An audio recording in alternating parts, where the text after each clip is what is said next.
Before we break down this case, watch the original footage first. What you're about to see happened in just seconds, but those seconds followed a series of emergency calls, warnings from family members, and a police response that was already underway. Watch the encounter as it originally unfolded, and stay until the end, because after the full breakdown, we'll go back through the incident using the available body-worn camera footage from each responding officer. Seeing the same moment from different positions can reveal details that aren't obvious from a single camera. I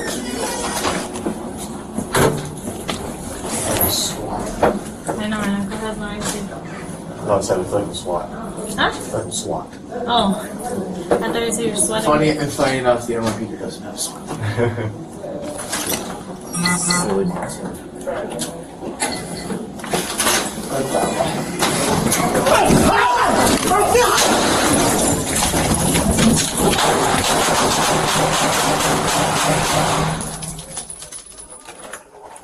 4 boy shots fired. 4 boy shots fired. 10-13 shots fired.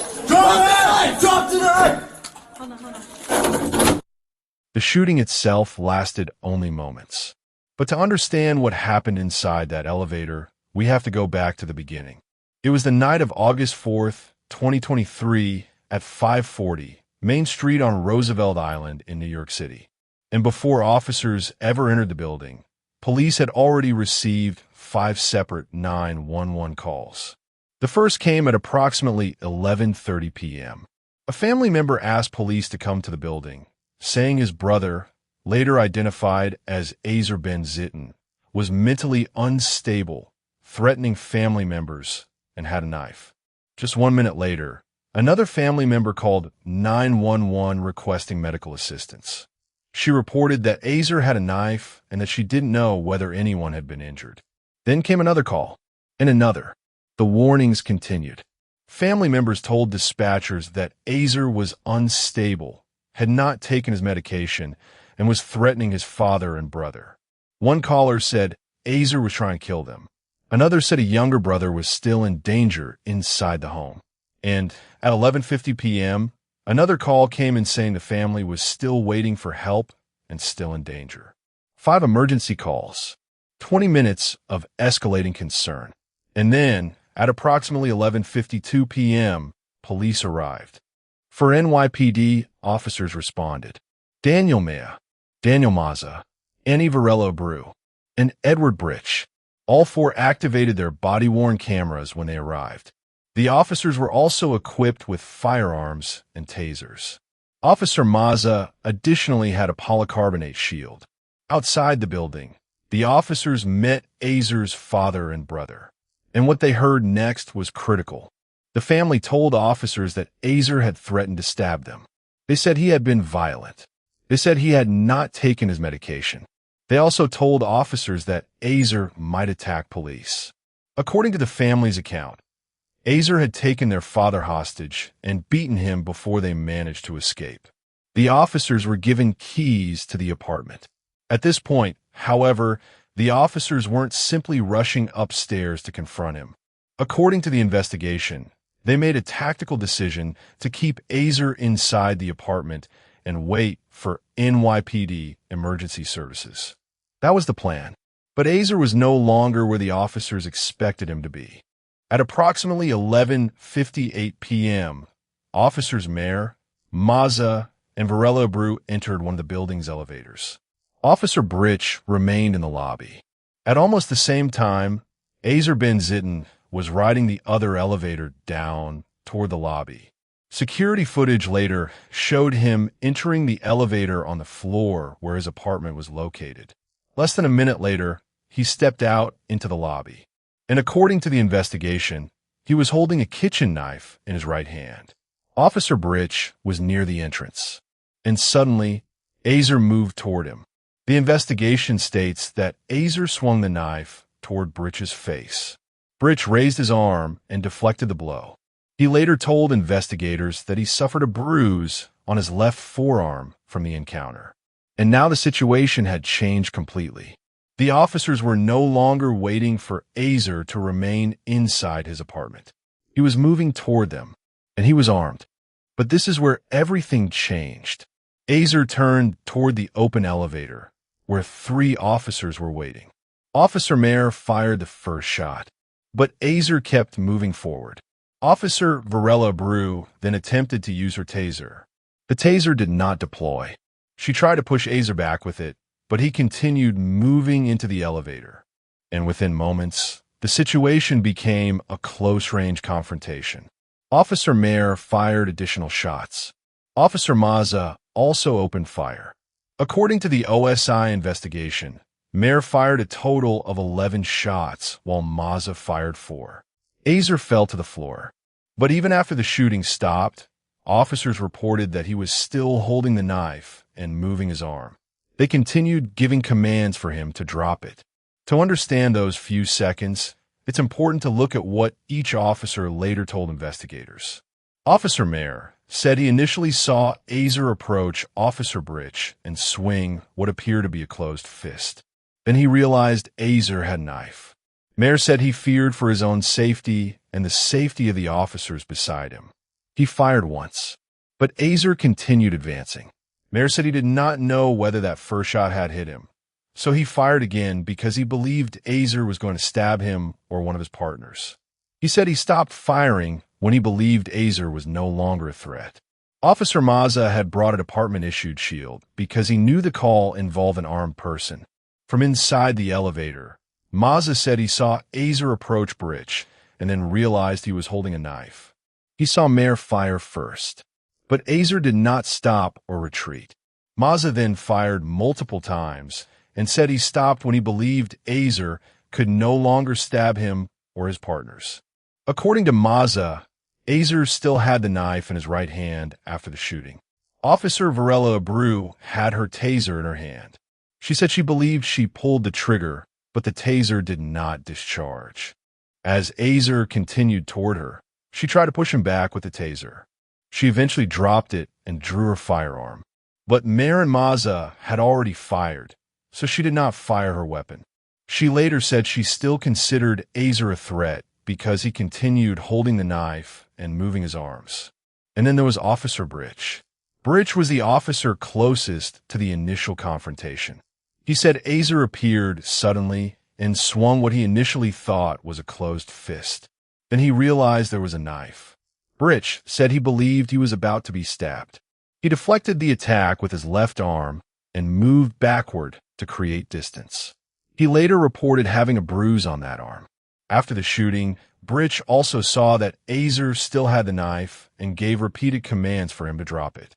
The gunfire was over, but the emergency response continued. Additional officers arrived at the building. Officer Brian Bailey removed the knife from Azer's hand. Officer Thomas Abrascotti handcuffed him and began CPR. Officer Mazza also assisted with CPR. At approximately 12:05 a.m., EMS arrived. Azer was placed on a stretcher and transported to Weill Cornell Medical Center while CPR continued. He was pronounced dead at 12:28 a.m. on August 5, 2023. The investigation then turned to the physical evidence left behind. The NYPD crime scene unit processed the lobby and the right elevator. Investigators recovered the knife, a deformed bullet, and bullet fragments from the lobby. Inside the elevator, they recovered 15 spent shell casings. They also recovered the taser, its cartridge, and the cartridge door. Investigators also examined the firearms used by Officers Mehr and Mazza. The evidence was consistent with Mehr firing 11 shots and Mazza firing 4. That matched the 15 spent shell casings recovered from the elevator. The medical examiner determined that Azer died from gunshot wounds to the torso. The autopsy found that he had been struck by gunfire 15 times. But the investigation wasn't simply about counting the shots. The central question was whether the officers were legally justified in using deadly force. The investigation was conducted by the New York Attorney General's Office of Special Investigation, known as OSI. Under New York law, an officer may use deadly physical force when the officer reasonably believes it is necessary to defend themselves or another person from the use or imminent use of deadly physical force. The law also considers whether that belief was reasonable under the circumstances. In this case, OSI focused on what Officers Mehr and Mazza saw at the moment they fired. They had seen Azer swing at Officer Britch. They then saw him enter the elevator with a knife in his hand. At that point, they were only about an arm's length away from him. Mehr fired once. Azer continued advancing. Mehr and Mazza then fired multiple times until they believed it was safe to stop. After reviewing the evidence and the applicable law, OSI reached its conclusion. The agency determined that a prosecutor would not be able to disprove beyond a reasonable doubt that the officer's use of deadly physical force was justified under New York law. As a result, OSI decided not to seek criminal charges against the officers. The investigation was closed with the issuance of its report on September 24, 2024. But there is one more important part of this case. The incident was captured by multiple officers' body-worn cameras. The OSI report identifies footage from Officers Mehr, Mazza, Virella-Abreu, and Britch, and each camera gives us a different perspective. Britch's camera captures the initial confrontation in the lobby. Mehr and Mazza were inside the elevator as Azer approached. And Virella-Abreu's camera captures another perspective of the attempted taser deployment and the moments immediately before the shooting. So now, instead of relying on a single angle, we can go back through the incident from each officer's perspective. Watch the distance. Watch the knife. Watch the movement toward the elevator. And watch what happens immediately before, during, and after the gunfire. Because when several cameras capture the same few seconds, details that are difficult to see from one perspective can... You close? Yeah. 7th floor, right? Yes.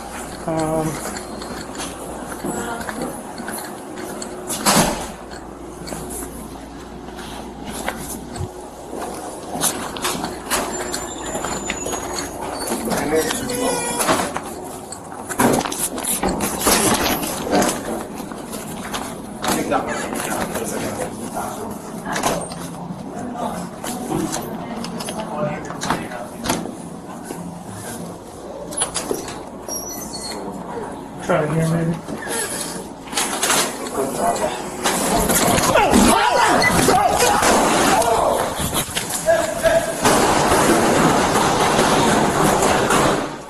Central, shots fired, shots fired, Mason. Drop it! Drop the knife!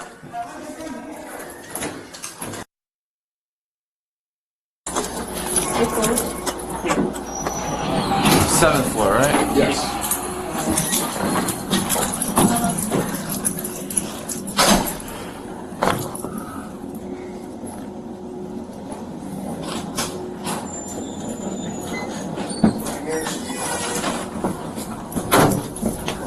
Like a SWAT. I know, I thought I was lying too. No, it's like a SWAT. Huh? Like a SWAT. Oh. I thought you said you were sweating. Funny enough, the NYPD doesn't have a SWAT team. Silly monster.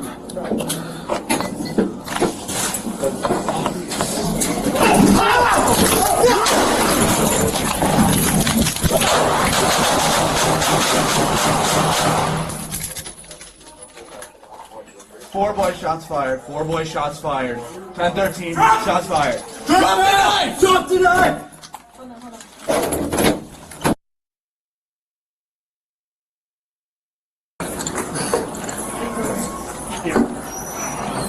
7th floor, right? Yes.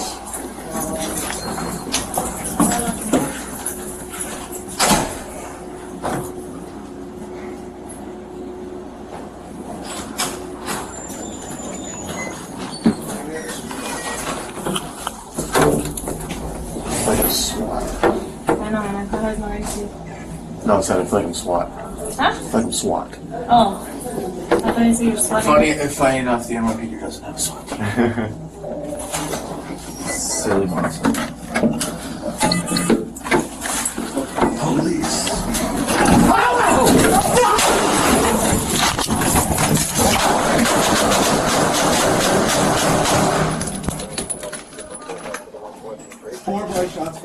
4 boy shots fired. 10-13, shots fired. Drop it! Drop the knife!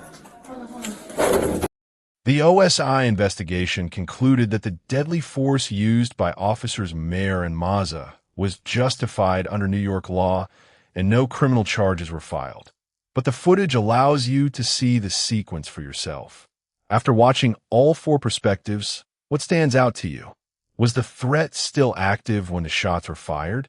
And did the officers have a reasonable basis to believe deadly force was necessary? Let me know your analysis in the comments.